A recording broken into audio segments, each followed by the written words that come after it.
भवतु सब मंगलम। साधु साधु साधु। तो आज सबके आज बीती पर बात कर ली जाए। चलो अबे तुमसे शुरू करते हैं। आज बताओ तुम्हारा दिन कैसा था?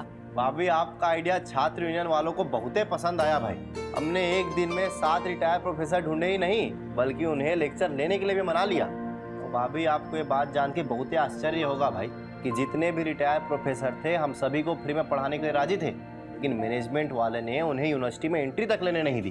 पर ये तो मनमानी है। मैनेजमेंट को रिटायर्ड प्रोफेसर का स्वागत करना चाहिए था। फिर तो छात्र संघ को स्ट्राइक करवा देना चाहिए।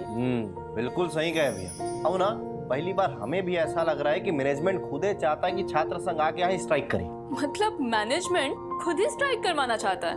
आओ नहीं तो का पिछले रविवार की तरह भैया आज छात्र छात्राओं में इतना ज्यादा गुस्सा और आक्रोश था, का बताएं हम। वो सब तो केबिन में घुस के स्ट्राइक करने ही वाले थे भाई कि एन वक्त पे हम पहुंच गए और पहुंच के बातों की जड़ तक गए। तब हमें जाके पता चला भैया कि छात्र छात्राओं को भड़काने में मैनेजमेंट वालों का ही हाथ है। अरे उन्हें भड़का रहे, उन्हें उत्साह रहे भाई। अवले दे के इस निष्कर्ष पे पहुंचे हम सब कि आज से सीनियर क्लास के छात्र जूनियर क्लास के छात्र का लेक्चर लेना शुरू कर दिए। और इस पर मैनेजमेंट ने कुछ नहीं कहा? हो सकता है भैया कल कहे, काहे कि जब तक हमने छात्र छात्राओं को स्ट्राइक छोड़े क्लास भेजा तब तक यूनिवर्सिटी से मैनेजमेंट के बहुत लोग जा चुके थे। पर मुझे एक बात नहीं समझ आ रही अब है कि यूनिवर्सिटी में जब स्ट्राइक होता है तो फायदा किसका होता है? मैनेजमेंट का फायदा तो होने से रहा भाभी। अब स्ट्राइक पीरियड में भी प्रोफेसर घर नहीं बैठ सकते, उन्हें यूनिवर्सिटी अपना ड्यूटी निभाने आना ही पड़ेगा। तो देखा जाए तो फायदा किसी का नहीं है इसमें। और अपोजिशन पार्टी, उसे तो फायदा हो जाएगा। और उसे तो ये कहने का मौका मिल जाएगा कि भैया सरकार चलाने वाले जो हैं छात्र और छात्राओं के भविष्य से खिलवाड़ कर रहे हैं। शायद आप ठीक कह रहे हैं भैया। काहे कि यूनिवर्सिटी मैनेजमेंट में ना अपोजिशन के बहुत ही लीडर हैं। अब है, एक काम करो, कल तुम एक डेलीगेशन बनाओ और डेलीगेशन बना करके उनसे मिलो और उनको बोलो भैया कि राजनीति के चक्कर में आप लोग छात्रों का समय काहे बर्बाद कर रहे हैं, ये तो बहुत गलत बात है। और एक बात का ध्यान रखना अब है, जब उनसे बात करोगे ना तो अपने फोन का रिकॉर्डिंग जरूर चालू रखना। ठीक है भाभी, आज ये भी आइडिया आजमा लेते हैं। अब आज के दिन के बारे में बात की जाए तो आज का हमारा पूरा दिन यूनिवर्सिटी के जद्दोजहद में ही गया भाई। वैसे जीजू आपका दिन कैसा था? हमारा दिन तो कुछ खास नहीं था शिवानी, बस सामान्य था, कुछ ऐसा नहीं है कि हम बता सकें। पर जीजू हमारा दिन तो काफी अच्छा था। आज मॉरिशस से हमारे गुरुजी जो है उनके कुछ स्टूडेंट्स आए थे और गुरुजी ने अपने स्टूडेंट्स के सामने हमारा एक सोलो परफॉर्मेंस रख दिया। तो हमारा नृत्य और हमारी भाव भंगिमा उन लोग को इतनी अच्छी लगी कि उन्होंने हमें मॉरिशस आने का न्योता दिया है।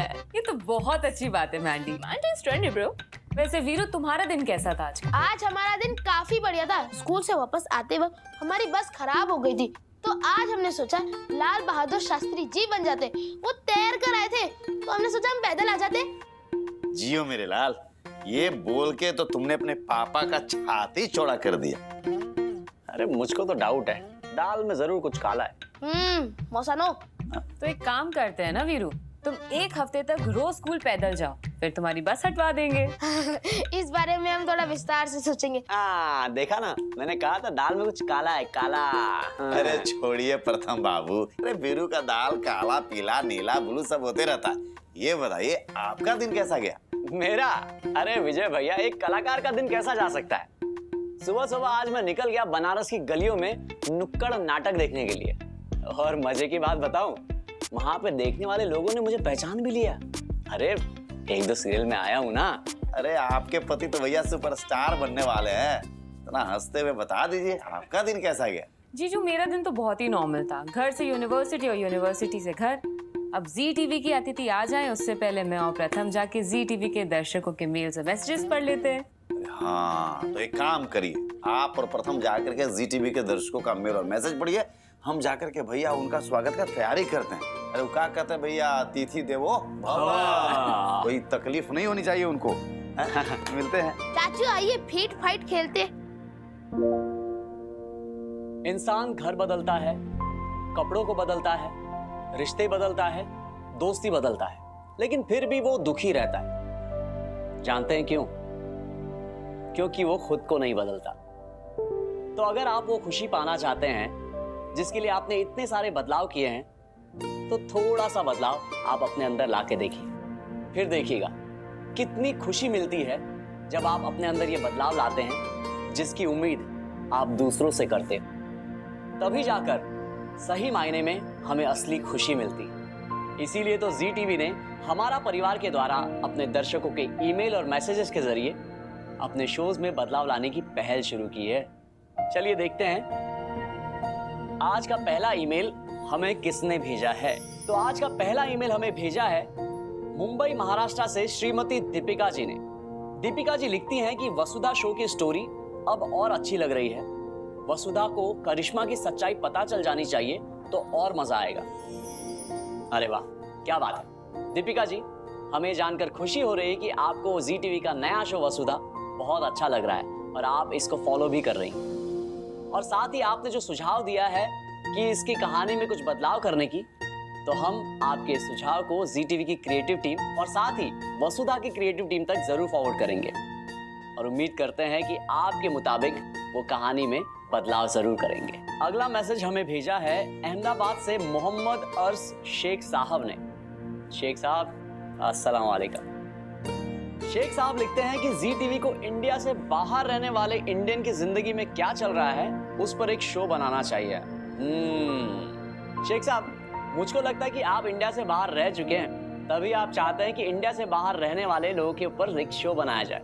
वैसे शेख साहब, आपने ये जो सुझाव दिया ना, ये बहुत ही डिफरेंट है और बहुत ही सराहनीय है, क्योंकि मुझे लगता है कि ऐसा शो अभी तक आया नहीं है एनआरआई के ऊपर, राइट? बिल्कुल भी नहीं। तो ये बहुत ही अच्छा सुझाव है शेख साहब, और आपके इस यूनिक सुझाव को हम जी टीवी की क्रिएटिव टीम तक फॉरवर्ड कर रहे हैं और हम चाहते हैं कि वो जल्द ही आपके इस सुझाव पर कोई पहल शुरू करे। तो चलिए, एक बार फिर से हो गया है वक्त आपके द्वारा भेजे गए ईमेल और मैसेजेस पढ़ने से विराम लेने का। पर आप मत लीजिएगा विराम, हमें अपने मेल्स भेजने के सिलसिले से। जी हाँ, बिल्कुल। और हाँ, इससे पहले कि हमारे अतिथि हमारा परिवार के बीच आए, आज जी टीवी पर प्रसारित होने वाले सारे शोज की आपको फटाफट जानकारी दे देते हैं। तो चलिए, सबसे पहले देखिए शाम 7 बजे अवनी जी का वो कौन सा ख्वाब है जिसे वो पूरा करना चाहती हैं। शो बस इतना सा ख्वाब में।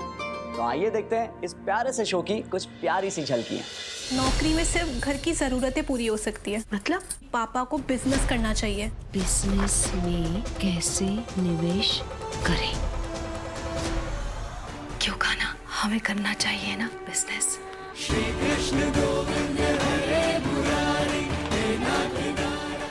और फिर देखिए शाम 7:30 बजे शो कैसे मुझे तुम मिल गए। आइए देखते हैं शो की कुछ झलकियां। जॉब तो करनी पड़ेगी ना बैंकर। लेकिन जॉब है ना। शुभ एक नई कंपनी शुरू कर रहा है, मेहनती और ईमानदार लोगों की जरूरत है जो उसका बिजनेस देख सके। बाय द वे, सैलरी कितनी होगी इसकी? 15,000। मतलब अपने बिल्डिंग के वॉचमैन की सैलरी जितनी। सॉरी, ये नाइट मीटिंग मुझे भी पसंद नहीं है। मैं गाड़ी लाता हूँ। नहीं विराट, चल मीटिंग में सिर्फ अमृता और नहीं जाएंगे। तुम टेम्पो वाले के साथ चले जाओ, सारा सामान गोडाउन में रखवाना है और एक इन्वेंट्री चेक भी कर लेना सब कुछ सही है कि नहीं। और फिर रात 8 बजे देखिए जी टीवी का एक बहुत ही पॉपुलर शो भाग्य लक्ष्मी। तो आइए देखते हैं इस पॉपुलर शो की कुछ प्यारी सी झलकियां। माँ बनने की खुशी, राइट? अलग खुशी है, अलग फीलिंग है कि किसी का अंश मेरे अंदर है। हम सब यही चाहते हैं कि आने वाले बच्चे को ऋषि का नाम मिले। कांग्रेचुलेशंस ऋषि, अपने होने वाले बच्चे के लिए बहुत बहुत बधाई। पिछली बार होने वाले बच्चे की माँ ने समय पर नहीं बताया था। क्या करोगे? हाँ, सबको जाके बता दोगे कि तुम्हारे और मेरे बीच में क्या है। और फिर मिलिए रात 8:30 बजे जागृति से। शो जागृति एक नई सुबह में। आइए देखते हैं शो की कुछ झलकियां। गीता मैडम, तुमने पूरे समाज को अशुद्ध कर दिया है। इसीलिए तो हम इनका शुद्धिकरण करने आए हैं। कौन हो तुम लोग? जो चित्ता और चित्ता प्रेमी, दोनों का शुद्धिकरण एक साथ होगा। शुद्धिकरण शुरू करो।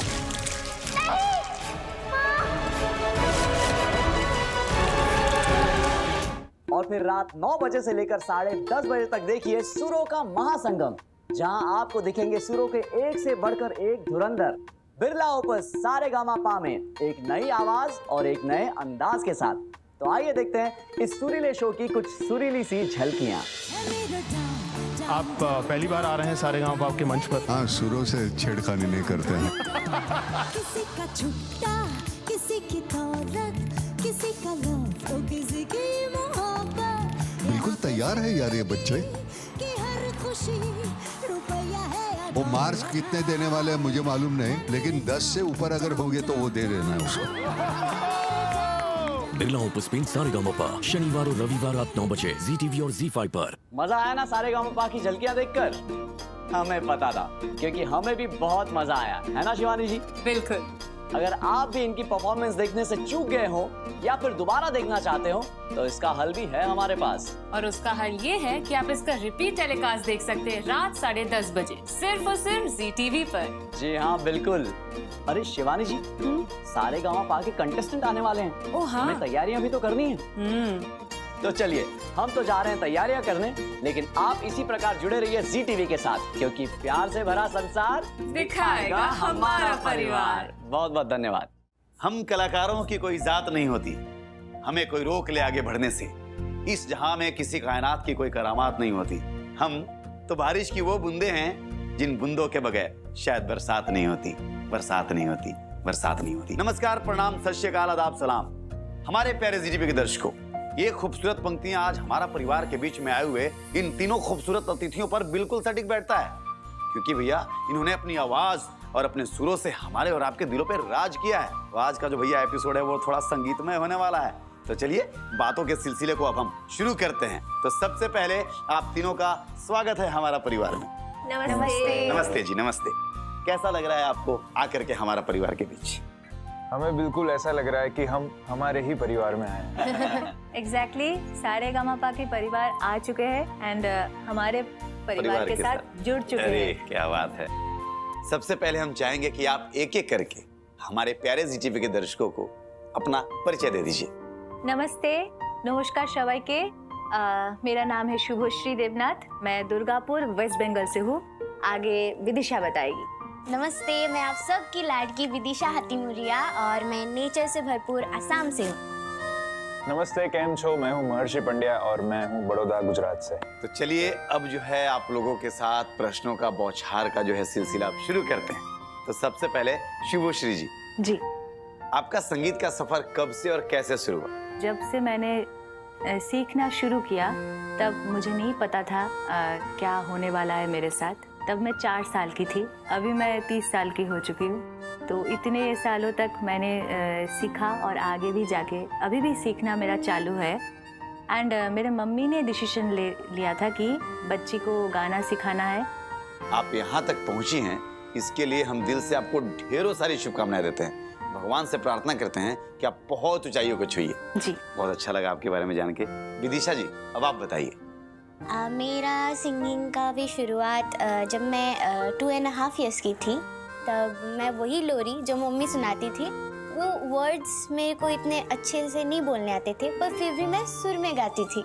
मेरी मम्मी बोलती थी, तो तब से और मेरी नानी का भी बहुत हाथ है और पापा मम्मी दोनों ही गाते हैं। एक्चुअली पापा ज़्यादा गाते हैं, उनको सिंगिंग में बहुत ज़्यादा शौक था।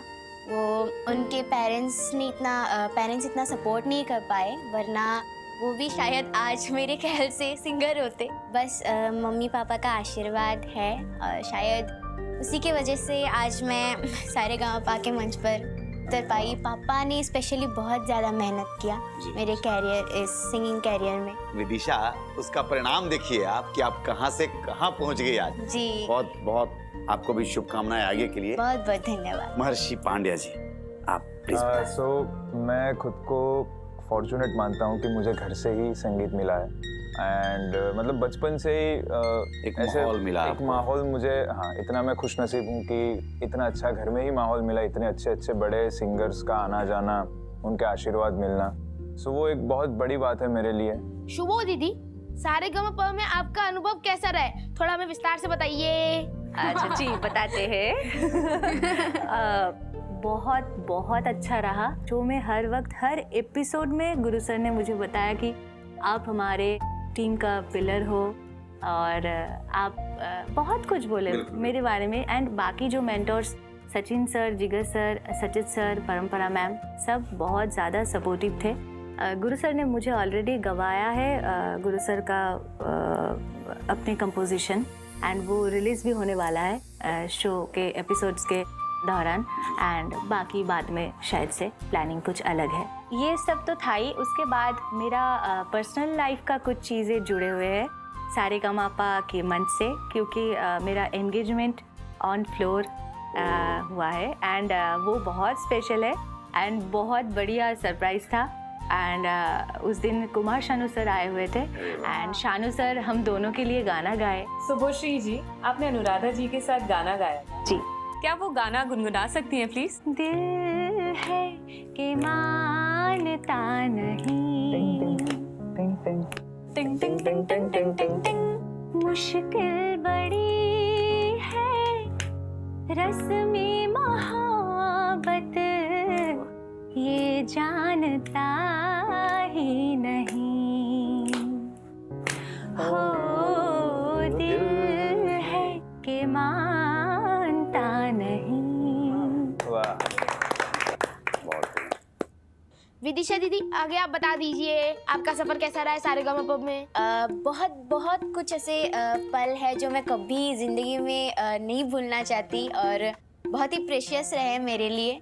जैसे कि उनमें से एक था जब मैं सचिन सर की लाडकी बनी, और दूसरा पल वो था जब तनिष्का दीदी जो हमारे सचिन सर की बेटी है, लाडकी, वो पहली लाडकी उनकी और मैं उनकी दूसरी लाडकी, और बहुत ज़्यादा मस्ती की। एंड तनिष्का दीदी, तनु दीदी हमारे शो पे भी आई, और जिगर सर, सचिन सर, तनिष्का दीदी, हम सब मिलके हमारा जो फेवरेट सॉन्ग है लाडकी, तो फिर यहाँ पे भी हो जाए ना लाडकी। जी बिल्कुल, हमने वो परफॉर्म किया था सबके साथ, और वो मेरे लिए बहुत बहुत ही ज़्यादा कीमती मोमेंट था, बहुत ही प्योर मोमेंट था। जी जी जी। महर्षि भैया, लगे आप भी बता दीजिए आपका सफर कैसा रहा सारेगामापा में? पहले तो मैं ये बताना चाहूँगा कि किसी भी सिंगर के लिए आई थिंक सारेगामापा से बड़ा कोई मंच नहीं है, एंड उस मंच में हम एज अ कंटेस्टेंट के तौर पे सिलेक्ट हुए हैं, वही आई थिंक लाइफ का सबसे बड़ा हमारा मोमेंट होगा।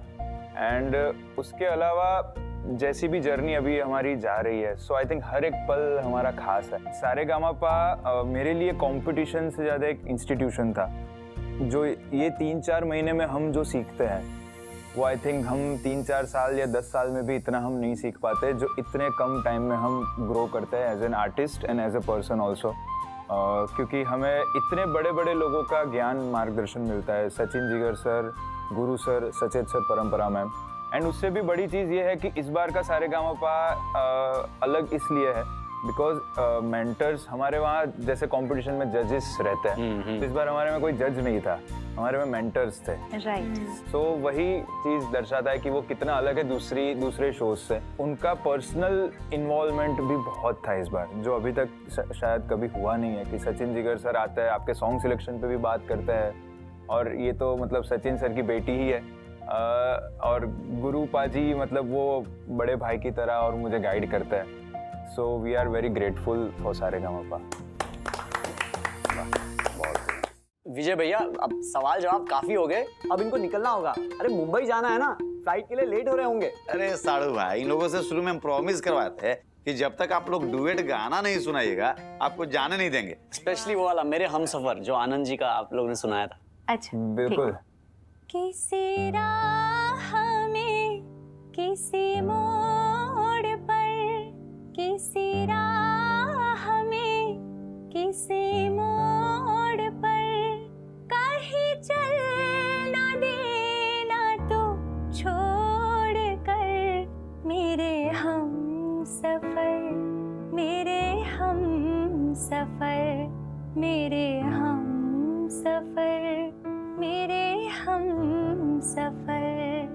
किसी हाल में, किसी बात पर, किसी हाल में, किसी बात पर, कहीं चल न देना तू छोड़ कर, मेरे हम सफर, मेरे हम सफर, मेरे हम सफर, मेरे हम सफर। क्या बात।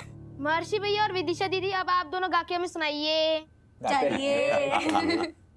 हवा के साथ साथ, घटा के संग संग, संभलना। हवा के साथ साथ, घटा के संग संग, ओ साथी चल, मुझे लेके साथ चल तू।